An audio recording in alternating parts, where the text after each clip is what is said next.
Halo para kaum santuy, selamat datang di Kamar Santuy, tempat berkumpulnya para sobat-sobat santuy. 10 and a half. That's some big feet there, kid. Big bone. Are you kidding me? I don't walk out of here right now, I am going to burn this whole place to the ground. We need people like you to get involved, Max. You there? Yeah? Come here. Oh, you gotta be kidding me.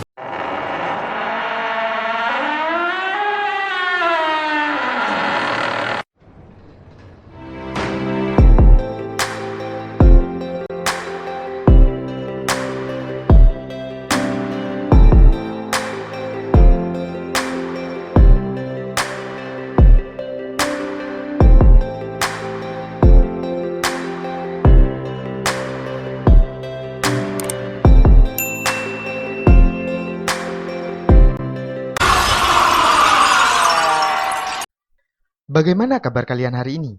Masih santuy? Masih suka ciu? Masih suka susu? Susu yang ini maksudnya.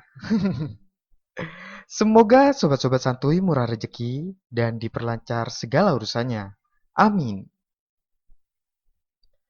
Kali ini, Kamar Santuy akan menceritakan tentang seorang pria yang bekerja sebagai tukang sepatu. Kemudian, suatu hari dia menemukan mesin jahit kuno peninggalan ayahnya. Mesin jahit ajaib yang kemudian merubah hidupnya. Sebelum masuk ke alur ceritanya, mari kita bangun Kamar Santuy ini bersama-sama dengan cara klik tombol subscribe dan lonceng notifikasinya, agar para kaum santuy selalu bisa menikmati video-video dari kami.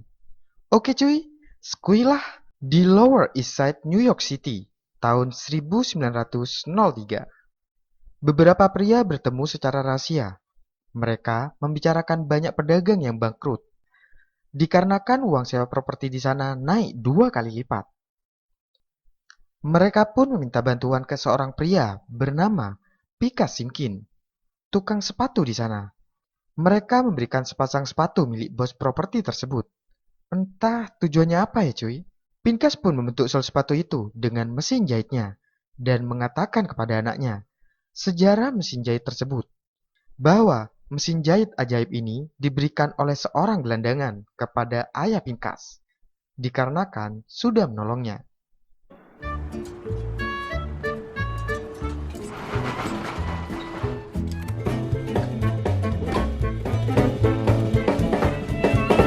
Kemudian scene berpindah ke masa sekarang. Pria ini bernama Max Simkin. Dia adalah pewaris usaha reparasi sepatu generasi keempat dari keluarga Simkin. Max sempat iri melihat tetangganya yang hidup bahagia, punya wanita cantik, dan hidup kemewahan. Dikarenakan memang hidupnya Max ini hanya seperti itu saja, dan pacar pun juga nggak ada. Jonas lah kayak sobat-sobat santuy. Termasuk saya cuy. Oke cuy, lanjut. Skuy. Lalu, Jimmy si tukang cukur baru membuka tokonya dan mengobrol dengan Max. Kemudian, datang seorang wanita bernama Carmen. Dia seorang pekerja sosial dari Komite Aksi Lower East Side. Carmen meminta bantuan ke Max untuk mendukungnya menolak pembuatan real estate mewah di daerah Lower East Side. Karena dia ingin pertahankan lingkungan kota di sana. Bahkan pihak developer ini membayar uang ke warga-warga di sana agar mau diusir. Max pun setuju menandatangani petisi tersebut. Lalu, Max pulang ke rumahnya, dan dia tinggal bersama ibunya bernama Sarah. Ibunya ini sering lupa ingatan, dan Max lah yang mengurus semua kebutuhan ibunya. Keesokan paginya, abang-abang preman bernama Leon meminta dibersihkan sepatunya. Leon juga minta dibetulkan sol sepatunya yang lain, dan akan diambil malam ini. Lalu, diopreklah sepatunya Leon. Tapi, karena mesin jahitnya rusak, dan tukang servis mesin gak bisa datang hari itu, terpaksa Max nyari mesin jahit lainnya di basement. Dan kebetulan di sana ada mesin jahit kuno yang dimiliki oleh keluarganya Max secara turun-temurun. Max tak bisa pulang dikarenakan nungguin Leon yang katanya mau mengambil malam itu. Kemudian iseng-iseng lah si Max ini nyobain sepatu mahal milik Leon itu. Dan tiba-tiba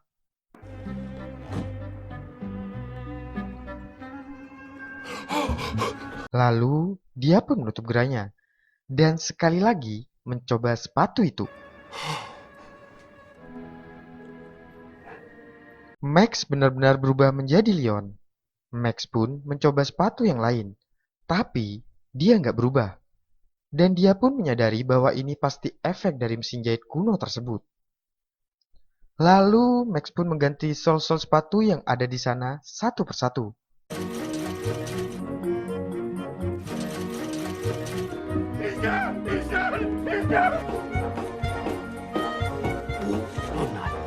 Kemudian keesokan harinya sempat isenglah si Max ini masuk ke barber milik Jimmy.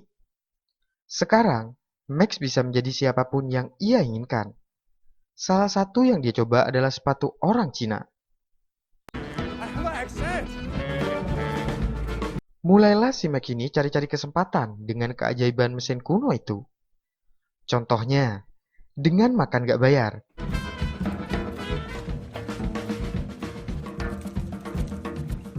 Sampai merampok sepatu milik orang kaya dengan menyamar menjadi Leon agar bisa menggunakan mobil mewahnya. Dan hidup Max pun kembali berwarna. Dan Max bertanya kepada ibunya apa yang sangat diinginkan oleh ibunya. Dan Sarah mengatakan dia sangat ingin makan malam bersama suaminya. Namun, di sini masih belum jelas ya cuy, siapa bapak si Max ini. Dan si bapak ini pergi kemana. Max pun kemudian ingin memberikan kejutan ke ibunya dengan menjahit sepatu ayahnya dan berpura-pura menjadi ayahnya agar bisa memenuhi keinginan ibunya. Lalu, keesokan paginya datanglah wanita cantik bernama Tarin. Cantik juga ya cuy. Dia meminta sepatu cowoknya untuk dibetulkan. Dan Max pun punya ide cemerlang untuk menyamar sebagai Emiliano, cowoknya si Tarin. Otak-otak buaya nih mulai bekerja. Lalu Max masuk ke sebuah bar. Dan salah satu cewek yang dari dulu naksir ke Emiliano kemudian datang mendekatinya. Wanita itu sebenarnya mau mengajak si Max untuk ritual Indahoy. Tapi karena Max bilang tinggal bersama ibunya, ya gagallah acara Indahoy-nya. Nasib lu Max. Oke cuy, lanjut. Skuy. Kemudian Max masuk ke apartemennya si Tarin dan melihat Tarin yang lagi mandi. Kemudian otak kotor Max muncul secara tiba-tiba dan ingin melakukan Indahoy dengan Tarin. My friends can wait. Max hampir lupa kalau sepatunya nggak boleh dicopot. Yah, gagal maning cuy. Udahlah Max, gak usah terlalu berharap ya. Oke cuy, lanjut. Skuy. Lalu keesokan paginya, Max kembali bertemu Carmen yang sedang membantu tetangganya. Carmen pun membutuhkan tanda tangan dari ayah Max. Dan Max mengatakan, jika ayahnya sudah lama pergi dan entah kemana. Di sini, ceritanya Max naksir ke Carmen. Dan dia sempat nyamar jadi bocah dan melihat Carmen di kantornya. Lalu, Max pun menjahit sepatu ayahnya dan akan memenuhi keinginan ibunya. Hey, Pop. Betapa cantiknya Sarah malam itu. Persiapan pun sudah selesai dan Sarah sangat terkejut melihat suaminya Abraham yang benar-benar pulang. Kemudian Sarah menanyakan kepada Abraham, kemana Abraham selama ini? Lalu, Abraham bilang, jika dia pergi membeli buah pir favoritnya. Sarah pun hanya tersenyum dan dia sangat bahagia malam itu.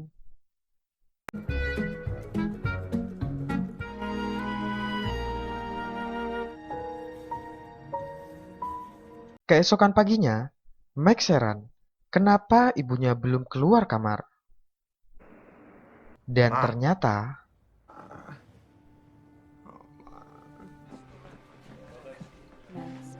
lalu Jimmy datang menenangkan Max.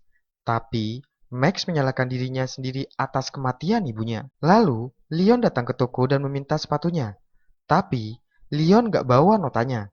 Dan itu syarat untuk mengambil sepatunya. Dan ngamuklah si Leon ini. Dikarenakan Max kebanyakan peraturan.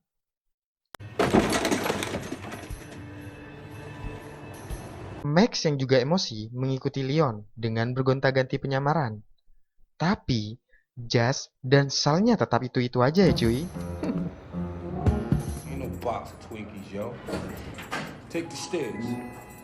Max yang sudah tahu apartemen Leon langsung mendatanginya. Dan ternyata tujuan Max ke sana untuk mencuri jam tangan milik Leon agar bisa membelikan batu nisan yang bagus untuk ibunya. Bukan jam tangan yang ditemukan, malah koper dengan banyak senjata di dalamnya. Dan Max kemudian pingsan gara-gara nyobain stun gun. Ketika Max sudah sadar dan akan pergi dari sana, dia pun terpergok oleh Leon.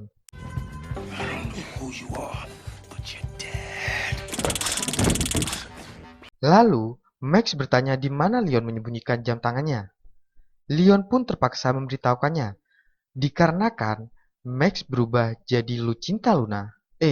Bencong. Canda Lucinta Luna. Lalu tiba-tiba anak buah Leon datang, dan Leon mengatakan jika dia ada suatu urusan yang bernilai $50.000. New coat? Yeah. Lalu, Max diantar di tempat di mana ada seorang pria bernama Patrick yang akan ditembak mati dikarenakan sudah mencuri sesuatu dari mereka.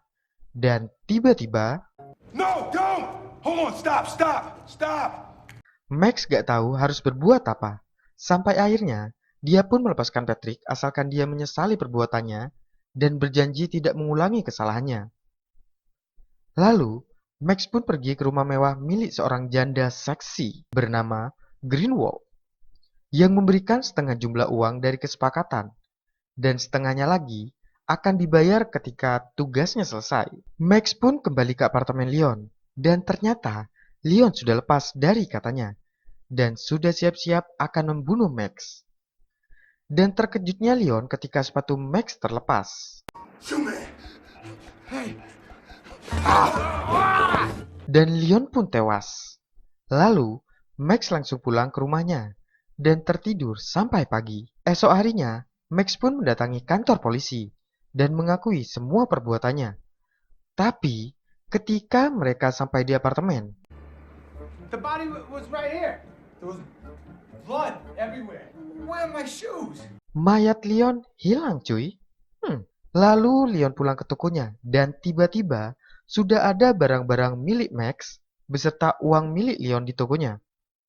Max pun kemudian semakin kebingungan apa yang sebenarnya telah terjadi. Lalu, Jimmy pun mengkhawatirkan Max yang sering menghilang dan bersikap aneh akhir-akhir ini. Jimmy juga mengatakan jika dulu ayahnya juga bertingkah aneh sampai akhirnya dia menghilang. Ayahnya ternyata sempat bermasalah dengan orang-orang jahat yang membuat dirinya harus seolah-olah sudah mati dan tak pernah kembali. Jika masih hidup, maka Sarah dan Max akan dibunuh. Max pun marah dikarenakan selama ini Jimmy merahasiakan hal tersebut dan selalu mencampuri urusannya. Dengan menyamar jadi bencong, Max pun mengembalikan uang Greenwald. Max dibilang dirinya diperintah oleh Leon dan tidak tahu di mana keberadaannya dia sekarang. Tapi janda seksi itu nggak percaya perkataan Max.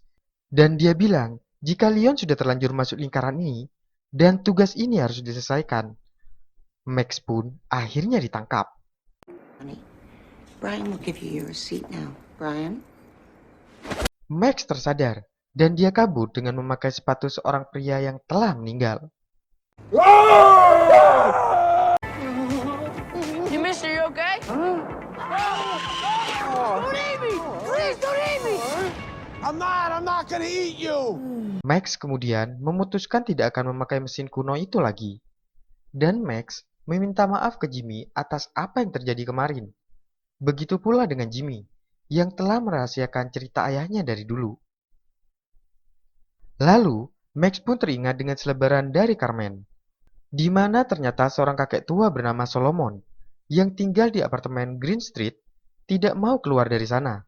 Dan Max mendengarkan pembicaraan anak buah Greenwald, yang berencana membakar Green Street nanti malam. Max pun mendatangi Carmen dan menceritakan rencana Greenwald tersebut. Ternyata apartemen Green Street hanya tersisa Solomon seorang. Dan ketika Solomon nantinya berhasil diusir keluar, Greenwald akan menjual area tersebut dengan harga yang sangat mahal. Lalu Max pun menceritakan keseluruhan rencana dari Greenwald yang akan membakar apartemen itu. Tapi Solomon memutuskan untuk tetap tinggal dikarenakan banyak sejarah di rumahnya. Max pun punya ide cemerlang. Strategi pun dimulai. Max menyamar menjadi Solomon dan meminta uang $100.000 serta tiket ke Chicago untuk menemui anaknya. Dia berjanji akan langsung keluar dari apartemennya. Lalu, Greenwald pun setuju. Malamnya, uang diantar oleh dua anak buahnya, Jeffrey dan Brian. Dan ketika kesepakatan selesai, sepatu mereka berdua sudah dicuri. Max yang sudah nyamar menjadi Jeffrey menelpon Greenwald dan mengatakan Solomon sudah pergi dari sana. Lalu, Max pun menyamar menjadi Leon dan memancing Jeffrey yang sedang berjaga agar masuk ke apartemen. Tapi, di sana Max sudah ganti peran menjadi Brian. Brian?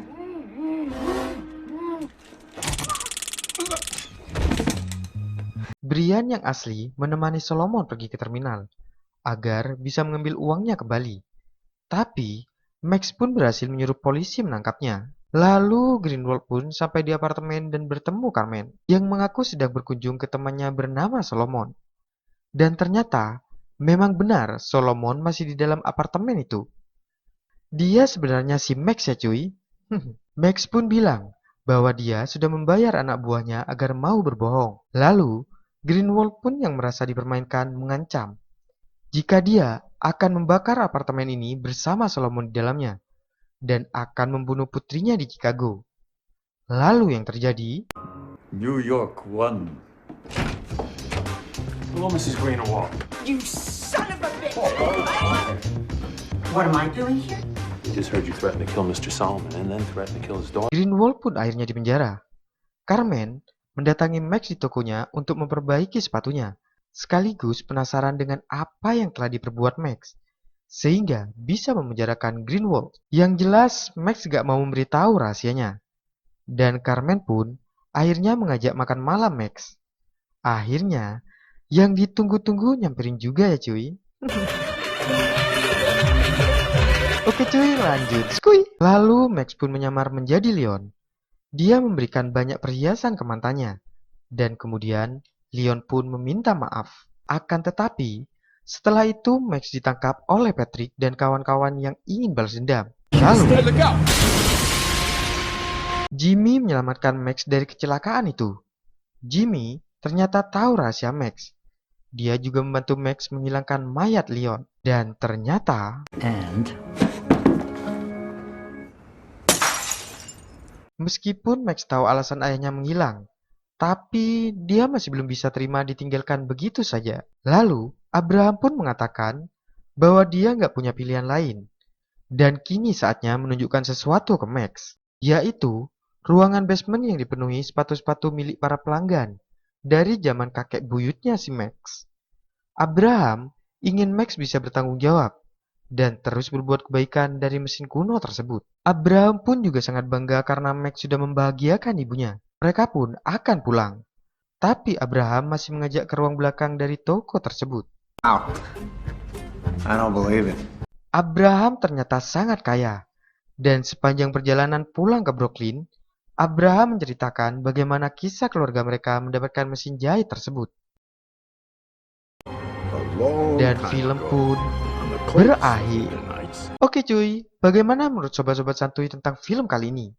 Apakah sobat-sobat santuy berkeinginan punya mesin jahit seperti Max? Seperti biasa ya cuy, coret-coret di kolom komentar ya.